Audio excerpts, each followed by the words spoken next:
Hey, everybody. I did my cultural immersion and advocacy project on Native Americans, First Nations people, and Indigenous populations.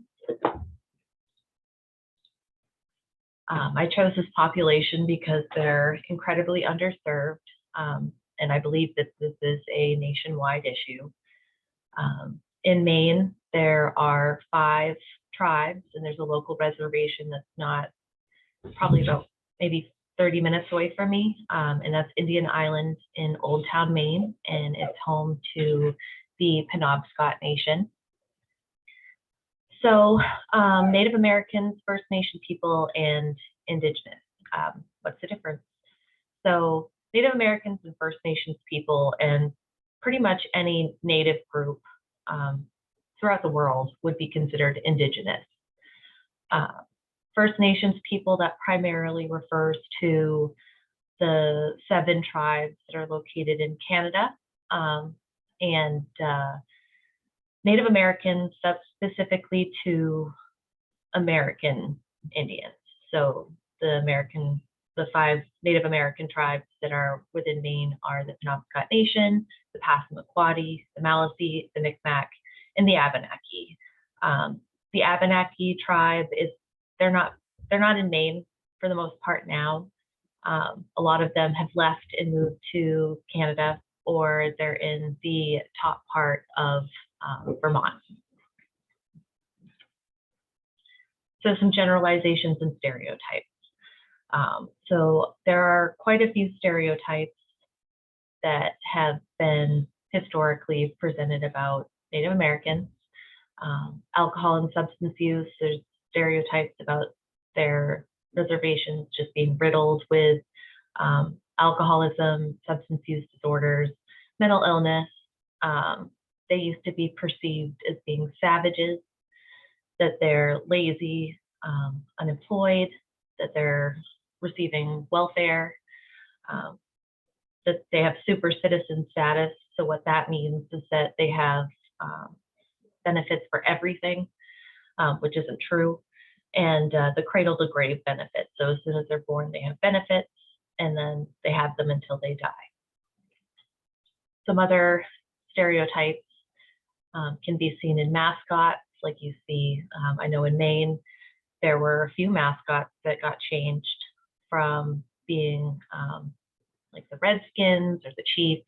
Those are some popular mascots, but those are systematically being changed across the country to be more representative of not so much being a stereotype, but of something else.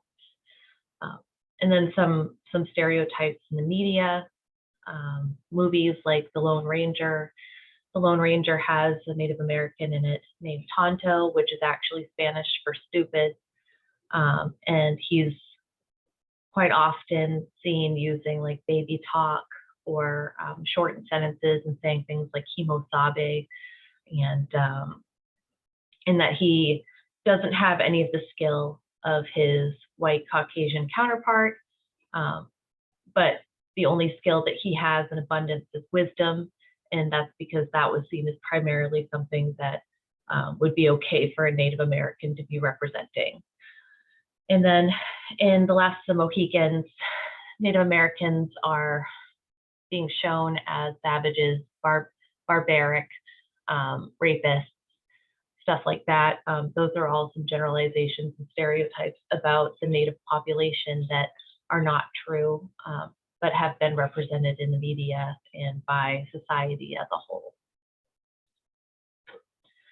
Help-seeking behaviors. So what help-seeking behaviors are conscious actions that are working towards well-being. Unfortunately, with a lot of Native Americans, they don't seek help from outsiders. So there's an avoidance of seeking help for problems that they might be experiencing because of historical trauma, epigenetics, just the environment that they're living in, stuff like that. So there's a trust versus mistrust. So they don't trust healthcare providers.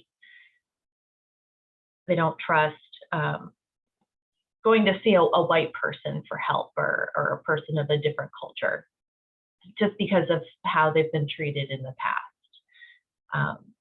So I added some things that I had read about that make it more helpful when you're meeting with clients like this, to help promote a positive experience. So the first thing is to ask questions. Don't assume anything about your Native client. Ask them, what's their tribal affiliation? How did they actually identify themselves? Don't ask about blood quantum or how much Native they are. That's not how they represent themselves. That's not how they identify themselves. So if a client says that they are Native, Indigenous, a First Nations person, you take that for their word. You don't ask them, well, how much do you associate yourself with a certain tribe? They recommend for greetings that you use like a light handshake or just a word of greeting. Not a firm handshake. Firm handshakes can be perceived as being aggressive, can make them uncomfortable. Making eye contact. So eyes are the windows to the spirit. That's how Native Americans see the eyes. So making direct eye contact can also be perceived as being aggressive. It can make them very uncomfortable. So they may not be making eye contact with you. It's important that you don't try to force that on them as well. Native Americans have used humor in the past, or humor as a coping skill, and that's great. And it's okay for you to use humor, but only if it's invited. If they're making jokes and kind of bringing you into the conversation, then that's kind of like an invitation to utilize humor as well. But don't just use humor on a whim, because that can be taken negatively.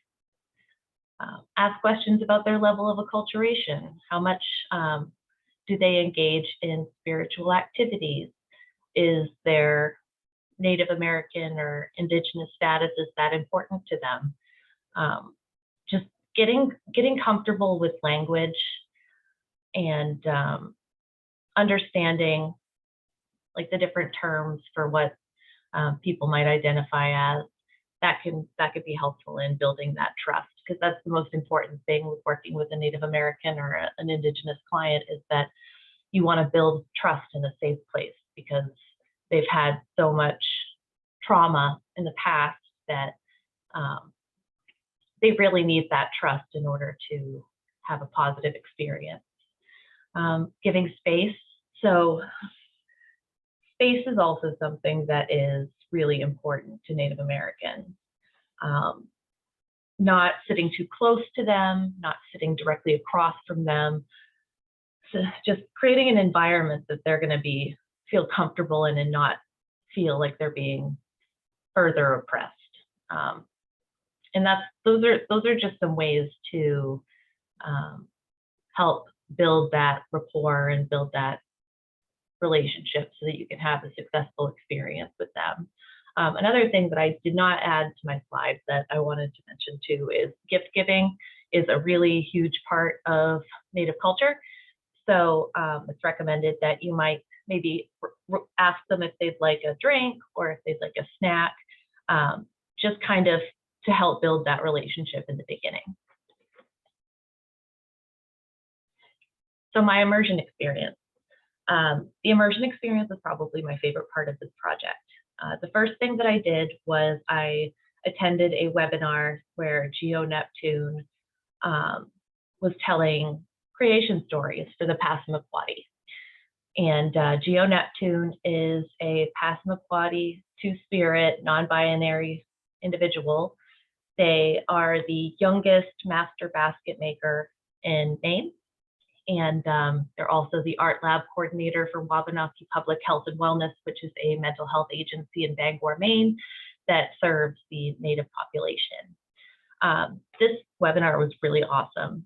They told a bunch of stories, and I wish I could remember exactly what they were, But a lot of them were about the creator and how they created Turtle Island, which became the land out of the ocean. And everything was very connected with nature and animals. And it was just really, really a beautiful experience. It was really interesting to listen to. But it was an hour long, and they didn't record it, so I wasn't able to rewatch it later, unfortunately, and I wasn't able to post like a link to the video for others to watch. But Wabanaki Public Health and Wellness does a lot of video series on Facebook and on their website. So if anybody's ever interested in going to attend something like that, it's called Stories from Dawnland, and they usually have different speakers on every couple of weeks or every month. The second immersion experience that I participated in was I interviewed a former colleague and friend of mine. Her name is Abby Wickett. She is a LCPC, and she works for a local mental health agency, and she's also, she identifies herself as a First Nations person. She's Micmac, but her family is from Nova Scotia, Cape Breton Island up in Canada. So her grandmother moved to Maine many years ago, and she crossed a border. And so when somebody crosses a border, they don't have documentation of that status. So she came from Canada to Maine, and they've been living here for quite a long time. And Abby worked, she worked a little bit for Indian Island with the Penobscot Nation, and she was telling me that the Penobscot Nation is actually really good at adopting in other Native Americans. Not every tribe does this, but in order for some Native Americans to get benefits, they have to be a member of a certain tribe. So Abby doesn't have any documentation that associates her with the Aroostook Band of Micmacs, which is in Maine. They're the newest tribe that was created here, and she can't receive any type of benefit while she's here. She could through the Penobscot Nation if she wanted to, but because she's undocumented, she can't be on the census. And so that was a big topic about receiving benefits. So one of my generalizations and stereotypes was the cradle to grave benefits. Well, not every Native American will get benefits. They have to be documented. They have to be able to be on the census in order to receive any type of benefits. And usually those benefits are just for healthcare and education. That's about it for that. But Abby also told some really interesting stories about her perceptions of nature and how that impacts the way she sees the world. One of the stories that she told me that I really appreciated was she was down in Mount Desert Island, which is eastern Maine, down eastern Maine, right on the coast. And she was looking at some trees, and she asked her partner what he saw when he looked at the trees, and he was like, well, it's a tree. And he's Caucasian and he's Irish, so he doesn't share really the same feelings that she has. But she looks at the tree, and he was like, well, what do you see? She was like, I see her breathing apparatus. And he was like, well, what do you mean? And she was like, well, turn your head upside down. And he did. And he was like, oh. She was like, it looks like the inside of your lungs. And he was like, is that how you look at everything in the world? And she was like, yeah, that's pretty much, I see connections in everything that I look at. Native Americans are really connected with animals, animal signs, as kind of communication from their creator. Like she has an emotional episode when she saw a hawk flying one time on a motorcycle ride, because it's a sign to her that has a lot of symbolic meaning. I wish that I could give you a rundown of everything that she talked about. It was such an awesome interview. Interviewing Abby was probably by far my favorite experience of this entire project, just because she had so many amazing insights. I think one of the most important things that she talked about was that alcohol use disorder and substance use disorder, these were not things for Native Americans until Europeans came to the United States and introduced them to alcohol. And it was used as part of their genocide, ultimately. And it was used to manipulate them into giving up their land after they were moved to reservations, and just horrific history, really, really awful historical trauma. But it was such an eye-opening experience. I really, really loved the interview process. So for my advocacy actions, I created a resource binder. Sorry, you can't see it very well because of my camera. But I took a picture. There's a picture on my slide right here. So I have resources from Wabanaki Public Health and Wellness. It starts off with tips for culturally responsive practice and just ways that you can engage with clients that are Native American, ways to assess them, a lot of stuff about asking questions. I think asking questions is probably the most important thing because people don't mind asking questions, but people do mind being offended. I also have a bunch of applications in the binder for local area counseling, case management, substance use programs, in the event that Wabanaki Public Health and Wellness, which is basically the only mental health agency specifically for the Native community. I have applications for other places as well in case they're not accepting any clients, so that you can still refer clients to treatment centers, regardless of where it is. I also have included in here coping skills for anxiety and depression, grounding, mindfulness, things that are kind of rooted in senses and nature and stuff like that, just because that's something that's really important to the Native community. And I have some psychoeducation too in it about different types of mental health issues that are commonly seen in the Native community, just in case they're looking to find more about that. But Wabanaki Public Health and Wellness has a lot of really wonderful programs. They have a commercial tobacco prevention program, a water quality program, which is kind of like a hot button issue in Maine right now, because they, I can't remember exactly what the legislature was because it was just recently, but it was about their water quality, the Penobscot Nation. So all of the tribes in Maine, they all formed the Wabanaki Confederacy, so that was formed specifically for there to be one representative that represents all of the tribes that fall underneath the Wabanaki Confederacy. So those are the 5 tribes that I've already listed. So there's a representative that speaks on behalf of all of the Native communities for their wellness and to make sure that their needs are getting met.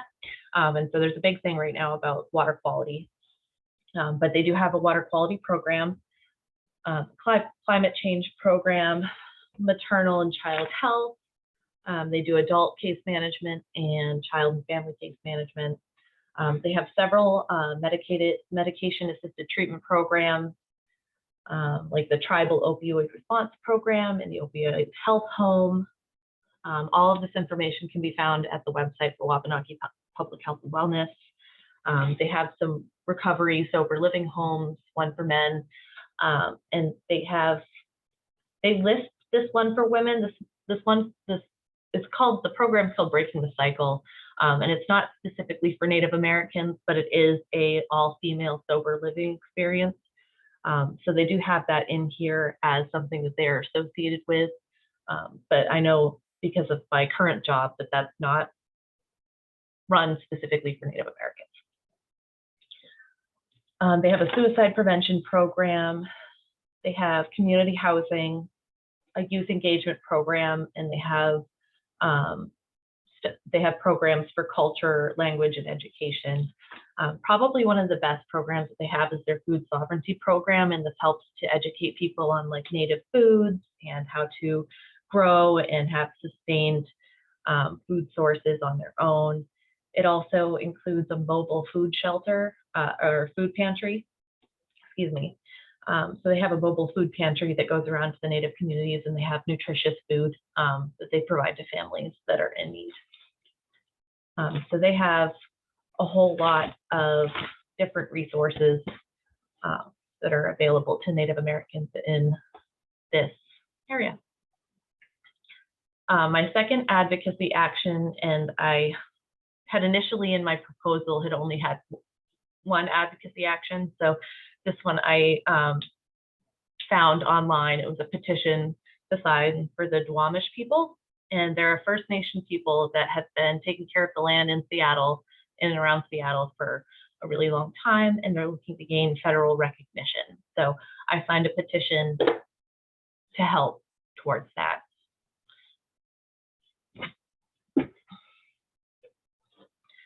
So just reflecting on my experience, I feel like I've gained a lot more awareness. I had known a little bit about some of the historical trauma that Native Americans suffered, like the boarding homes, where children were taken from their parents and taken to these boarding homes where they were subjected to physical and sexual abuse, and they were forced to give up their cultural identity and use the English language, and they were no longer able to use their Native American language.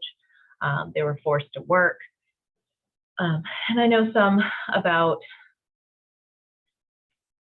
historically, like one of the things that I wasn't aware of, and this was something that Abby had told me in her interview, and I thought it was really interesting.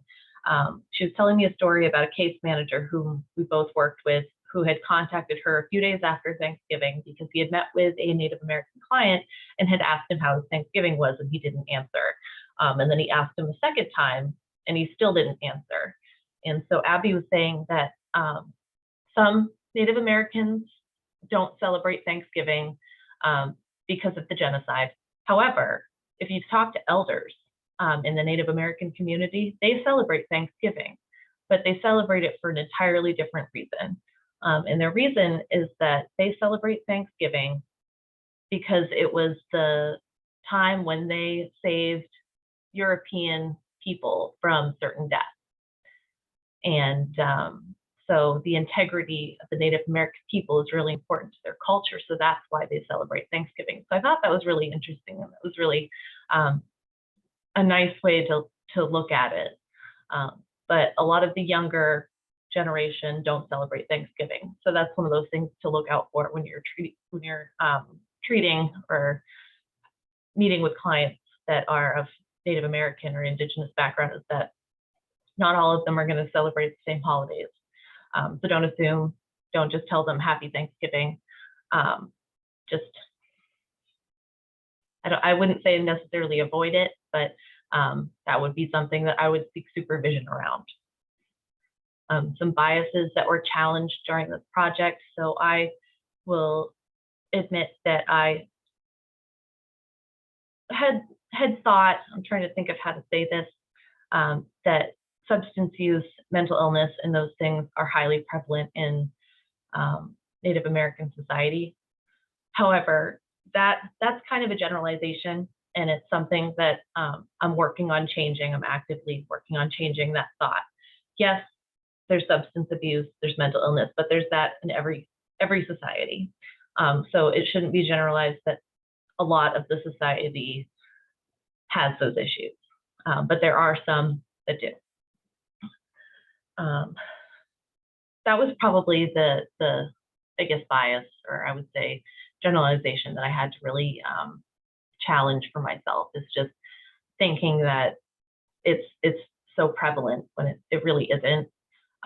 Yes, there is a substantial amount of it, but you'll find that in every cultural group that has trauma. Another thing that I really had to think about is that I always feel the need to be oversensitive and overprotective when I'm meeting with somebody that's Native American. I feel like I have to be not necessarily walk on eggshells, but I have to be a lot more careful. And that's something that also probably isn't really necessary. They're not fragile. They've just been through things that I can't even comprehend. So that's where asking questions comes in and treating them like an equal, treating them just like human beings. That's where that comes in. This project really made me also think about my own heritage. I have a very small percentage of Native American in my family, and it is of Iroquois, from the Iroquois tribe. So I'm really looking forward to exploring a little bit more of that for my own self. And then future advocacy actions. I plan to just become more well-versed in how to help Native Americans in general, because it's a population that's pretty common here. And I have space in my resource binder to continue to add resources to it, because I know that I'm going to find more resources that are relevant going forward. So putting together some more resources for my binder for work, and volunteering for Wabanaki Public Health and Wellness when the pandemic is over, when and if the pandemic is over. So those are my goals for future advocacy, and here are my resources. The last ones at the bottom are for the images that I used in my PowerPoint. Thank you for watching.